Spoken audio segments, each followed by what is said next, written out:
विशाल कुमार एक बार फिर आप सबका अपने YouTube channel easy social science by Vishal Kumar पर स्वागत करता हूं। दोस्तों, मेरे आज के इस वीडियो में हम लोग क्लास 8 के सब्जेक्ट सिविक्स के चैप्टर 1 पब्लिक फैसिलिटीज यानी कि जन सुविधाएं पर चर्चा करेंगे।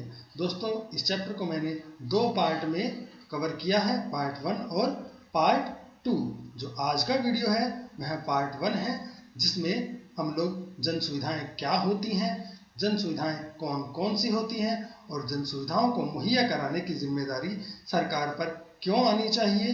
इसके अलावा सरकार जन सुविधाओं के लिए पैसों का प्रबंध कहां से करती है, इन सब टॉपिक्स पर हम लोग इस वीडियो में चर्चा करेंगे। तो दोस्तों, आप ये जो चित्र देख रहे हैं इसमें आप लोग देख पा रहे होंगे कि बीच में ये जन सुविधाएं लिखा हुआ है और इसके चारों ओर हम बहुत सारी चीज़ों को देख पा रहे हैं, जैसे कि पानी, स्वास्थ्य, शिक्षा, स्वच्छता, बिजली, सार्वजनिक परिवहन और एक क्वेश्चन मार्क। ये सारी चीज़ें जन सुविधाओं के चारों ओर हैं, जन सुविधाओं से जुड़ी हुई हैं। पानी यानी पेयजल सुविधा, स्वास्थ्य यानी स्वास्थ्य सुविधाएं, हॉस्पिटल, एम्बुलेंस, ब्लड बैंक और ढेर सारी सुविधाएं जो स्वास्थ्य सुविधाओं के अंतर्गत आती हैं। शिक्षा, स्कूल, कॉलेज और अन्य बहुत सारी शिक्षा से जुड़ी हुई सुविधाएं।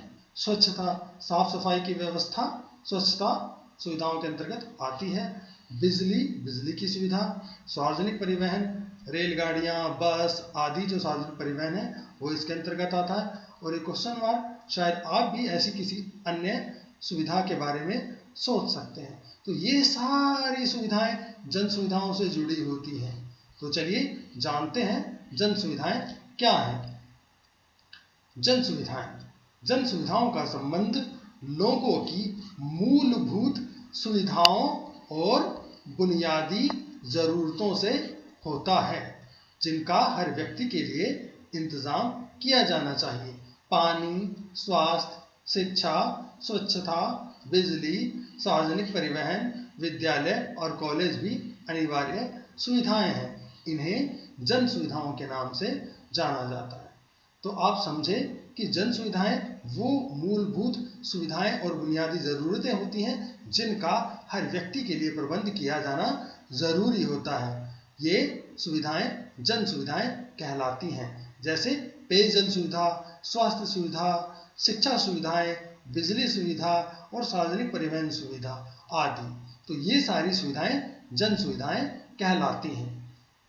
किसी जन सुविधा की एक महत्वपूर्ण विशेषता यह होती है कि एक बार निर्माण हो जाने के बाद उसका बहुत सारे लोग इस्तेमाल कर सकते हैं। जैसे कि अगर गांव में एक स्कूल बना दिया जाए तो उससे बहुत सारे बच्चों को शिक्षा मिलती है।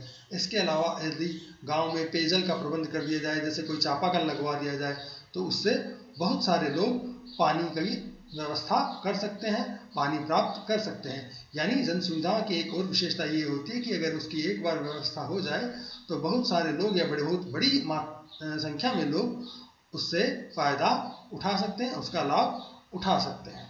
तो चलिए आगे चलते हैं। संभवतः आप समझ गए होंगे कि जन सुविधाएं क्या होती हैं। जन सुविधाओं का संबंध हमारी मूलभूत जरूरतों और आवश्यकताओं से होता है, जिसका इस्तेमाल हर व्यक्ति करता है। तो आप इन चित्रों को देखकर पहचान सकते होंगे कि ये जो चित्र हैं वो कौन कौन सी जन सुविधाओं से जुड़े हैं। इसमें कुछ महिलाएं बर्तनों के साथ दिखाई दे रही हैं। ये शहर का एक चित्र है जिसमें कुछ तारें आपको दिखाई दे रही है। यहाँ पर एक बच्चे को कोई दवा या शायद पोलियो ड्रॉप्स पिलाई जा रही है। यहाँ पर एक बस में कुछ लोग चढ़ने का प्रयत्न कर रहे हैं। यहाँ पर एक व्यक्ति सफाई कर रहा है और यहाँ पर कुछ बच्चे स्कूल में हैं। तो ये कौन कौन सी सुविधा है, शायद आपने इनका अनुमान लगा लिया होगा। तो चलिए देखते हैं।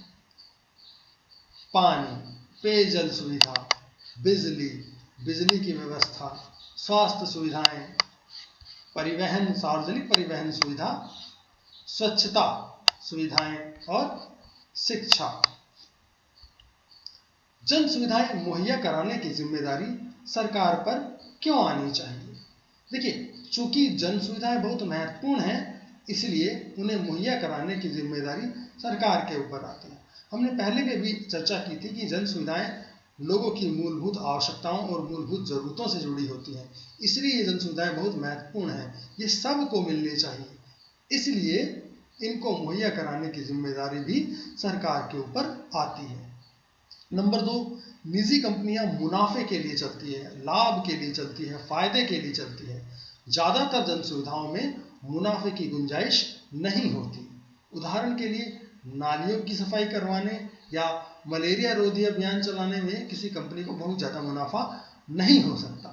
इसलिए अधिकांशतः निजी कंपनियां इन जैसी जन सुविधाओं के क्षेत्र में काम करती नजर नहीं आती है और इसीलिए जिम्मेदारी सरकार के ऊपर आती है। कुछ जन सुविधाएं हैं जैसे कि हॉस्पिटल्स हैं या शिक्षा के क्षेत्र में स्कूल हैं, जिनमें आप निजी कंपनियों को काम करते हुए देखोगे। परंतु ये जन सुविधाएं तो देते हैं, परंतु इन जन सुविधाओं के बदले वो बहुत बड़ी रकम वसूल करते हैं। यही अगले टॉपिक में बात की गई है, जैसे कि निजी कंपनियां जन सुविधाएं तो मुहैया कराती हैं, लेकिन उनकी कीमत इतनी ज़्यादा होती है कि चंद लोग ही उसका खर्चा उठा पाते हैं। यह सुविधा सस्ती दर पर सभी लोगों के लिए उपलब्ध नहीं होती। हमने अभी भी बात की थी कि निजी कंपनियां लोगों के लिए कुछ जन सुविधाएं तो मुहैया कराती हैं, जैसे कि स्कूल आपने देखे होंगे जो निजी क्षेत्र में कार्यरत होते हैं, निजी क्षेत्र में चलते हैं। अस्पताल देखे होंगे, बड़े बड़े अस्पताल है जो निजी क्षेत्र में काम करते हैं, निजी है, वो लोगों के प्राइवेट हैं। वो जन सुविधाएं तो देते हैं, वो सुविधा तो देते हैं, हम उन अस्पतालों में जाकर इलाज तो करवा सकते हैं, हम उन स्कूलों में अपने बच्चों को पढ़ा तो सकते हैं, परंतु उसके बदले वो एक बहुत बड़ी मोटी रकम, बहुत बड़ी मात्रा में पैसा वसूल करते हैं। हर व्यक्ति उनका खर्चा नहीं उठा पाता है, खासकर गरीब या मध्यम तबके का जो व्यक्ति है वो इनके बड़े बड़े खर्चों को नहीं उठा पाता है। इसलिए जन सुविधाएं मुहैया कराने की जिम्मेदारी सरकार को उठानी चाहिए। तो चलिए आगे। लोग जितना खर्च करेंगे उसके मुताबिक ही सुविधा पाएंगे। यदि यह सामान्य नियम बन जाए तो बड़ी मुश्किल होगी। इसका नतीजा ये होगा कि जो इन सुविधाओं के एवज में खर्च नहीं कर पाएंगे वो सम्मानजनक जीवन जीने से वंचित रह जाएंगे। देखिए, हर व्यक्ति का अपना सम्मान होता है, हर व्यक्ति की अपनी गरिमा होती है, परंतु यदि वो हर व्यक्ति की तरह या देश के प्रत्येक नागरिक की तरह अपने परिवार के लिए सम्मानजनक रूप से जन सुविधाएं जुटाने में असफल हो जाता है तो उसकी गरिमा को चोट पहुंचती है, उसके सम्मान को चोट पहुंचती है और वो एक सम्मानजनक जीवन जीने से दूर हो जाता है। क्योंकि अब पेयजल का उदाहरण लीजिए, अगर पेयजल की सुविधा की कीमत बहुत अधिक हो और कोई व्यक्ति अपने परिवार के लिए शुद्ध या साफ पेयजल उपलब्ध कराने में सफल ना हो पाए तो वो अपने आप को समाज में सम्मानजनक जीवन जीने से दूर पाएगा। तो इस प्रकार सरकार की जिम्मेदारी है कि वे देश के प्रत्येक नागरिक को एक सम्मानजनक जीवन जीने के अवसर प्रदान करें। इसीलिए जन सुविधाएं बनाने या जन सुविधाओं को जुटाने की जिम्मेदारी सरकार पर आती है। इसके अलावा जो अंतिम पॉइंट है वो ये है, संविधान में जीवन के अधिकार का जो आश्वासन दिया गया है वह देश के सभी लोगों को प्राप्त है। इसीलिए जन सुविधाएं मुहैया कराने की जिम्मेदारी लाजमी तौर पर सरकार के ऊपर आनी चाहिए। हमारे संविधान में देश के प्रत्येक नागरिक को जीवन का अधिकार दिया गया है, यानी जीवन की स्वतंत्रता का उसको अधिकार है, और जीवन की स्वतंत्रता के अधिकार के तहत ही उसको जन सुविधाएं प्राप्त करने का अधिकार भी अप्रत्यक्ष रूप से प्राप्त हो जाता है ताकि वो अपना एक सम्मानजनक जीवन जी सके। इसलिए भी जन सुविधाएं जुटाने की जो जिम्मेदारी है वो सरकार के ऊपर आती है। तो अभी आप समझे होंगे कि क्यों जन सुविधाओं के क्षेत्र में जो निजी कंपनियों के उदाहरण हैं वो बहुत कम हमको देखने को मिलते हैं। इसके अलावा अधिकांशतः देशों के अंदर सरकारें ही जन सुविधाएं उपलब्ध कराने का काम करती है। देखिए, किसी भी देश की जनसंख्या एक बहुत बड़ी होती है और इतने बड़े लोगों के लिए किसी जन सुविधा का प्रबंध करना किसी छोटी या निजी कंपनी के लिए इतना आसान नहीं होता है। इतने बड़े भारत जैसे बड़े देश में इतने बड़े पैमाने पर जन सुविधाओं की व्यवस्था करना सरकार के ही बस की बात है। इसीलिए भी जन सुविधाएं जुटाने की जिम्मेदारी सरकार पर आनी चाहिए। तो अब इतने बड़े पैमाने पर जन सुविधाएं जुटाने के लिए सरकार के पास पैसा कहां से आता है? सरकार को जन सुविधाओं के लिए पैसा कहां से मिलता है? जनता से मिलने वाला कर, टैक्सेस सरकार की आमदनी का मुख्य जरिया होता है। जनता से कर वसूल करने और उन्हें सार्वजनिक कार्यक्रमों पर खर्च करने का काम सरकार का होता है। उदाहरण के लिए पानी की आपूर्ति के लिए सरकार को पानी निकालने, पानी को दूर तक पहुंचाने, पाइपों का जाल बिछाने, पानी को साफ करने और आखिर में गंदे पानी को ठिकाने लगाने पर खर्च करना पड़ता है। तो इन सब कार्यों के लिए सरकार को पैसा मिलता है जनता के द्वारा विभिन्न रूपों में चुकाए गए कर से, टैक्सेस से। सरकार इन खर्चों को कुछ हद तक करों के जरिए और कुछ हद तक पानी की कीमत वसूल करके पूरा करती है। सरकार जो ये जन सुविधाओं का जो खर्च है उनको अधिकांशतः तो करों से उसका खर्चा निकाला जाता है। इसके अलावा सरकार इन जन सुविधाओं के बदले कुछ शुल्क भी वसूलती है।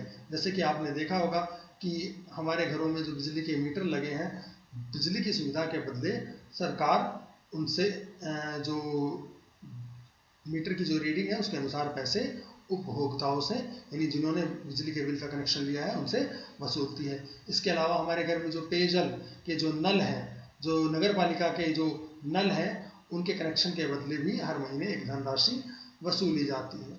इसके अलावा आपने रोड टैक्स, टोल टैक्स जो सड़कों पर चुकाया होगा, है ना, तो ये बहुत सारे शुल्क हैं जो सरकार इन सुविधाओं के बदले लेती हैं और उन सुविधाओं का प्रबंध करने का काम करती हैं। हम बहुत सारे कर भी चुकाते हैं, जैसे कि आप ये इस चित्र में आप देख सकते हैं। ये चित्र केंद्रीय बजट 2010-11 से लिया गया है। इसमें आपने सरकार के जो केंद्र सरकार के राजस्व विभाजन का ये डायग्राम है। इसमें देखिए व्यक्तिगत आयकर जो हम अपनी आमदनी पर सरकार को टैक्स देते हैं, इनकम टैक्स देते हैं, वो कुल सरकार के राजस्व में 16% है। यानी प्रत्येक व्यक्ति से जो उसकी आमदनी पर जो टैक्स लिया जाता है वो सरकार के राजस्व का 16% भाग होता है। इसके अलावा निगम कर, जो नगर पालिकाएं जो कर वसूलती हैं विभिन्न प्रकार के, जैसे आवास कर है, वो हिस्सा 41% है। यानी नगर पालिका के द्वारा जो टैक्स वसूला जाता है वो कुल राजस्व का 41% भाग बनाता है। इसके अलावा सीमा शुल्क, केंद्रीय उत्पाद शुल्क एवं सेवा कर आदि कुल राजस्व का 42% भाग बनाते हैं। इसके अलावा 1% में अन्य कर भी शामिल होते हैं। तो इस प्रकार केंद्र सरकार के पास विभिन्न प्रकार के कर हैं जो वो जनता से वसूलती है और इन करों और इन जन सुविधाओं के बदले लिए जाने वाले शुल्क या कीमत के जरिए सरकार इन जन सुविधाओं का प्रबंध जनता के लिए करती है। तो दोस्तों, इस वीडियो में हम लोगों ने जाना कि जन सुविधाएं क्या होती हैं और जन सुविधाएं कौन कौन सी होती हैं, है ना। पानी, पेयजल जन सुविधा, स्वास्थ्य सुविधाएं, है ना, स्वास्थ्य सुविधाएं, उनमें बहुत सारी सुविधाएं आ जाती हैं, हॉस्पिटल, एम्बुलेंस, ब्लड बैंक। इसके अलावा आपने समय समय पर पोलियो अभियान, मलेरिया अवरोधी अभियान चलते हुए देखा होगा। ये सब स्वास्थ्य सुविधाओं के अंतर्गत आ जाता है। शिक्षा में स्कूल, कॉलेज, प्राइमरी स्कूल होते हैं, है ना, और स्वच्छता में साफ सफाई की व्यवस्था, आपने सुबह सुबह कर्मचारियों को नालियां या सड़कें साफ करते हुए देखा होगा, है ना।